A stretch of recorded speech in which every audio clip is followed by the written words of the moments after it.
Welcome to the future of infrastructure. Modern, efficient, smart. Our managed lane technology delivers premium mobility solutions to commuters who value their time. Express lanes, dynamic pricing, real-time optimization. Because in today's economy, your commute should work as hard as you do. Anyway,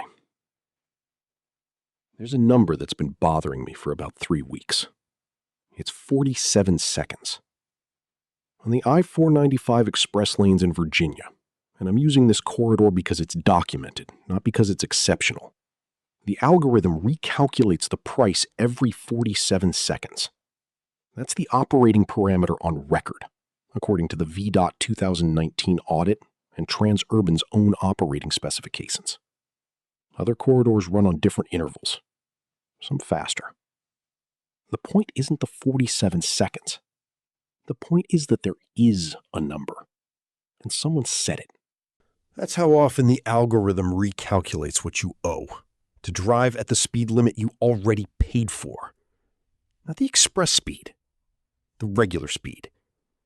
The one guaranteed by every state DOT charter since 1956. The algorithm reprices that every 47 seconds.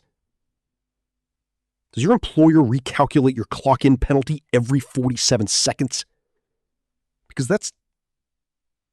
actually, that question is for you, not for me. I'm just here to tell you what the contract says. And the contract is something. Let me describe the physical object first. Because once you see it, you can't unsee it. Most major urban toll corridors, built or expanded after 2012, contain what the industry calls managed lanes. You've seen them. They're the ones with the variable electronic signs, the ones that say 75 cents, then 210, then 650, sometimes within the same commute. These are not toll booths. There's no human involved. It's a corridor of overhead gantries, those horizontal metal frames you drive under, studded with ALPR cameras, automatic license plate readers, and transponder detection arrays. The system doesn't just read your plate. It reads your transponder ping, cross-references your account balance, logs your vehicle classification. And here's the part. It checks the transponder density in the adjacent free lanes. Not your lane, the free lane. It counts how many pings are stacked behind you in the regular lanes at that specific moment. That density number, that's the input variable. The output is your price. If density in the free lanes is low, the managed lane loses its value proposition.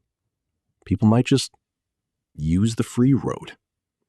So the algorithm doesn't let density get low. I want to be precise here, because precision matters.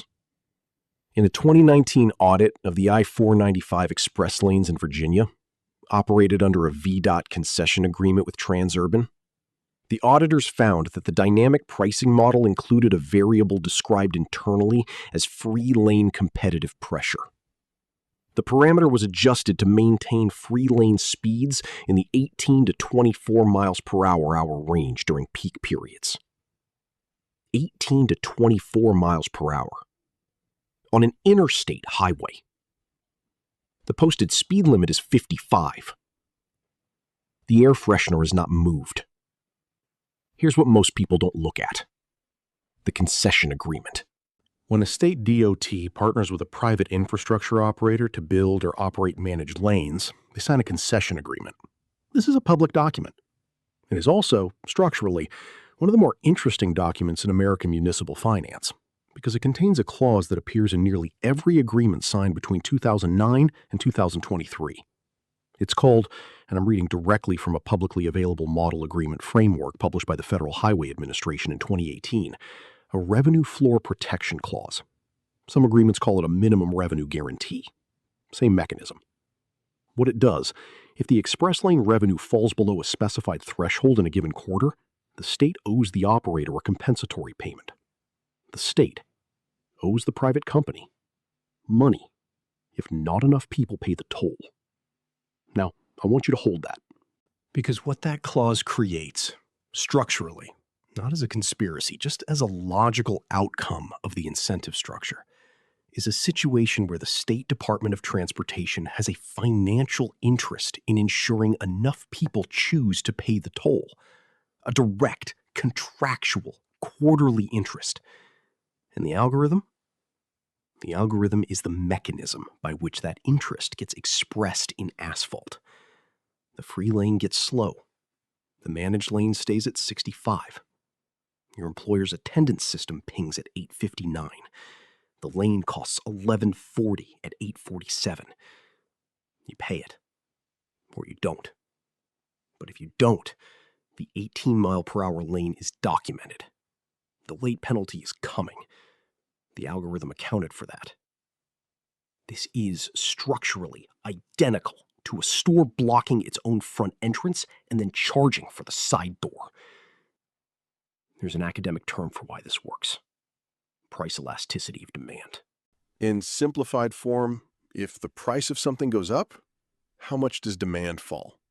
For luxury items, a lot. For necessities, barely at all. Insulin, electricity, the only highway between your house and your job. A 2021 Transportation Research Board study, I'll put the full citation in the description, analyzed commuter behavior on variable-priced managed lane corridors across 6 metropolitan areas. The finding? For commuters with clock-in or clock-out employment obligations, price elasticity of demand for the managed lane dropped to approximately 0.12 during the 30-minute window before their shift start. 0.12. For context, 0 means you'd pay literally any price. Gasoline in a normal market is around 0.25. What 0.12 means, practically, is that you could raise the price by 100% and demand would only fall by 12%. The algorithm knows this. The algorithm is calibrated to this. The pricing model exploits this not because someone sat down and thought, let's exploit the working class. That's not how it works. That's not the interesting part. The interesting part is that nobody had to. The incentive structure found it automatically. Dynamic pricing systems learn. They run thousands of iterations. A higher price at 8:47 in a specific corridor doesn't reduce usage enough to lower revenue. So the model keeps the price. The model keeps finding that 8:47 is the moment. The model never has a meeting about it. The algorithm doesn't know what a paycheck is. It just knows that 0.12 is better than 0.25. Which brings me back to the Honda.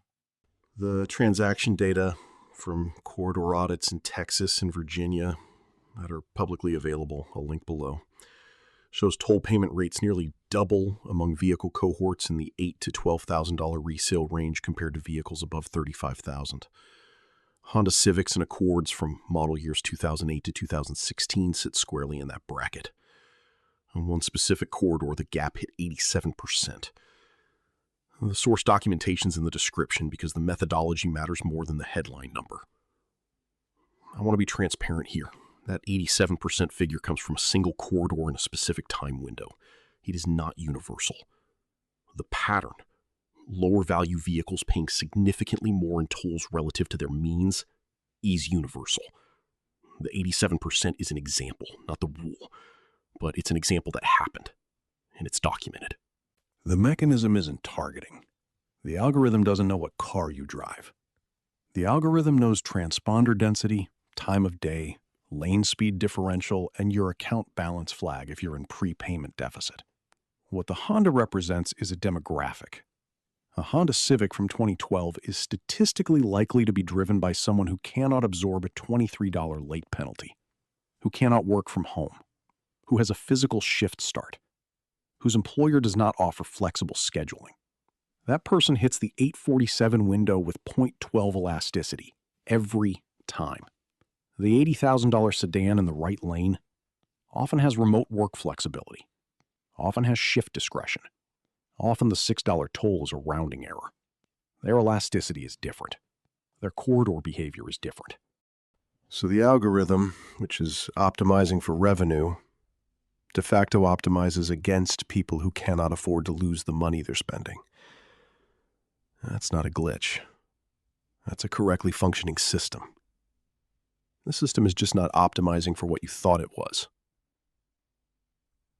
There's a thing I want to say about the air freshener. It hasn't moved. It was swinging during the fake corporate intro. Clean arc, back and forth, like something was in motion, like traffic was moving, like the system was working. We hit the actual highway, and it stopped. The car is idling. The engine is doing exactly what it's supposed to do.